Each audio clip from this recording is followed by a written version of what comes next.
anak-anak, sebelum menonton video ini, jangan lupa untuk mengisi absen yang sudah Ibu berikan di Google Classroom ya. Jangan lupa. Assalamualaikum warahmatullahi wabarakatuh. Halo anak-anak semua. Nah, hari ini kembali lagi bersama Ibu Anissa. Nah, pada hari ini kita akan mempelajari mengenai klasifikasi Kingdom Animalia. Nah, jadi tujuan pembelajaran kita yaitu yang pertama, dapat mengetahui pengertian dari Kingdom Animalia dan dapat mengetahui klasifikasi Kingdom Animalia beserta ciri-cirinya. Nah, apa itu kelompok Animalia? Animalia merupakan sebutan untuk dunia hewan. Kingdom Animalia memiliki ciri-ciri antara lain ia bersifat eukariotik, yaitu memiliki membran inti sel, bersel banyak atau multiseluler, bersifat heterotrof, dan tidak memiliki dinding sel. Nah, jadi kerajaan hewan atau Kingdom Animalia itu dibagi menjadi dua, invertebrata dan vertebrata. Nah, invertebrata atau bisa disebut dengan avertebrata terdiri atas hewan-hewan yang tidak memiliki tulang belakang. Struktur tubuh hewan invertebrata masih juga sangat sederhana. Berikut klasifikasi hewan invertebrata.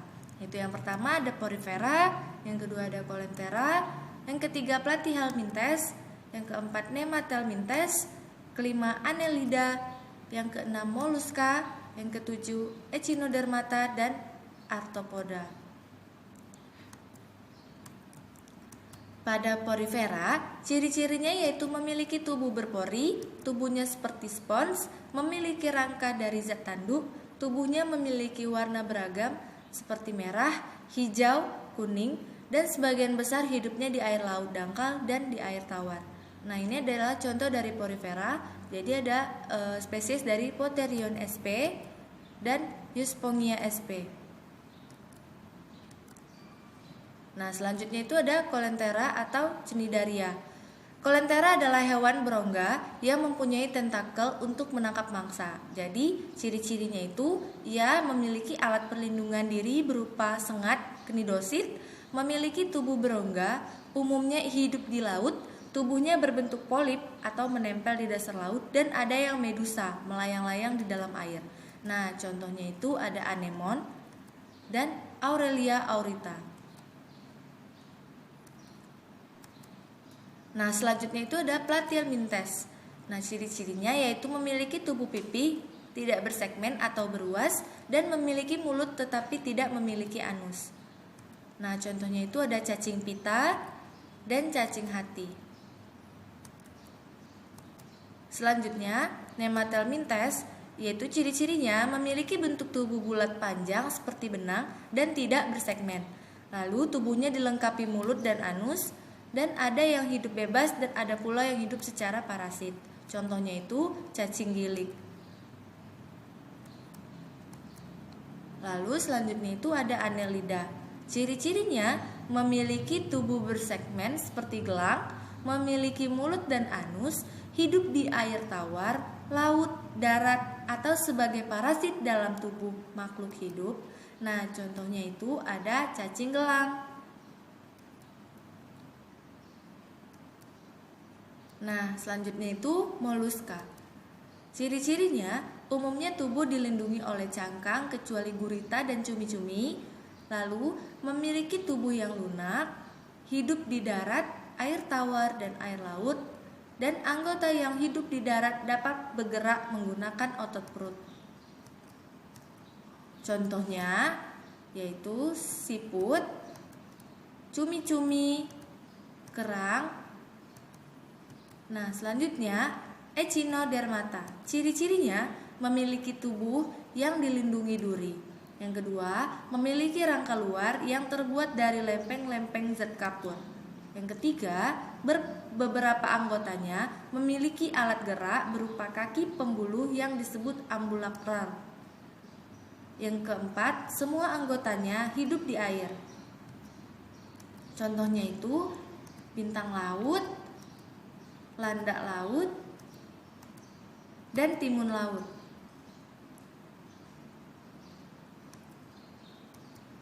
Selanjutnya ada Arthropoda, memiliki kaki berbuku-buku, tubuhnya dilindungi oleh rangka luar yang terbuat dari zat kitin, Umumnya tubuh berruas-ruas tersusun atas kepala, dada, dan perut. Memiliki saluran pencernaan yang lengkap dan bernafas menggunakan insang, trakea, dan paru-paru buku. Contohnya lobster, udang, kepiting, berbagai macam serangga. Nah, selanjutnya itu masuk ke dalam vertebrata. Vertebrata merupakan kelompok hewan yang memiliki vertebre atau tulang belakang, memanjang pada bagian dorsal atau punggung, kepala hingga ekor. Vertebrata terbagi atas beberapa kelas, diantaranya yaitu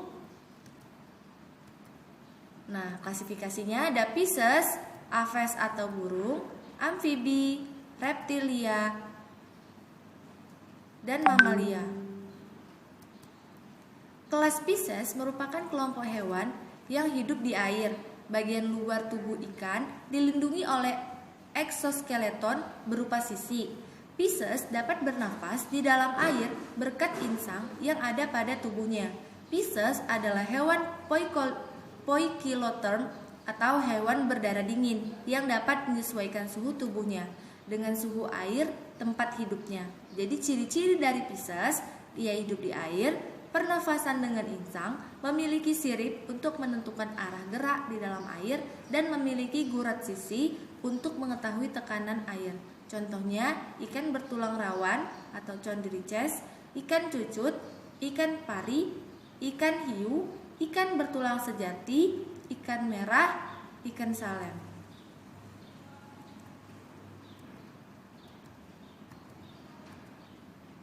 Nah, ini contohnya dari Pisces ya anak-anak. Bisa lihat pada gambar. Lalu selanjutnya itu ada Aves atau burung, yaitu ia memiliki ciri-cirinya, ia memiliki bulu yang menutupi seluruh permukaan tubuh.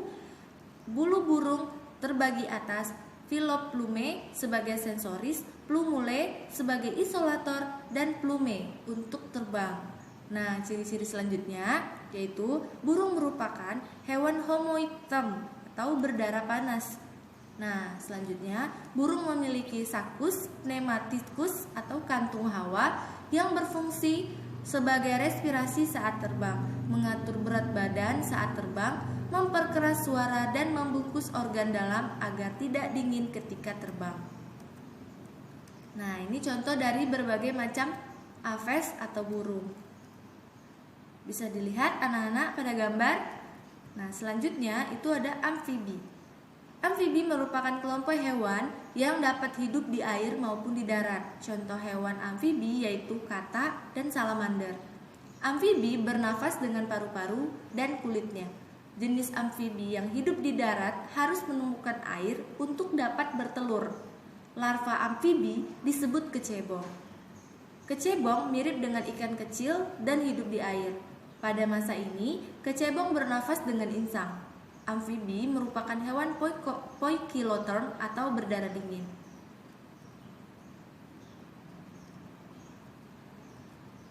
Nah, selanjutnya itu ada reptilia atau reptil.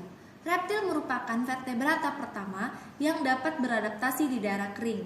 Reptil bersifat autotomi, yaitu dapat memutuskan bagian tubuh tertentu jika dalam keadaan bahaya.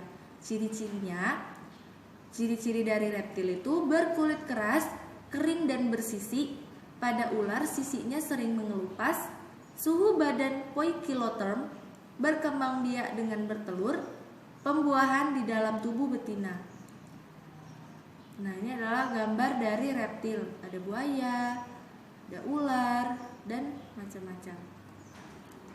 Lalu selanjutnya ada mamalia. Kelas mamalia merupakan kelas yang paling mammae-gland atau kelenjar susu dan rambut yang menutupi permukaan tubuh. Mamalia terbagi atas mamalia bertelur atau ex-platypus, mamalia berkantung, contohnya itu kanguru atau koala dan juga koala, dan mamalia berplasenta yang bersifat vivipar atau melahirkan.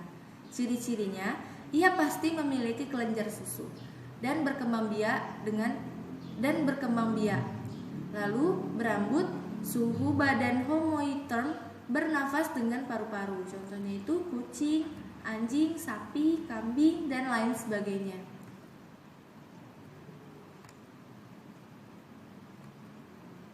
Nah, kesimpulan kita pada pembelajaran pada hari ini yaitu kingdom Animalia memiliki ciri-ciri antara lain bersifat eukariotik atau memiliki membran inti sel, bersel banyak atau multiseluler, bersifat heterotrof dan tidak memiliki dinding sel.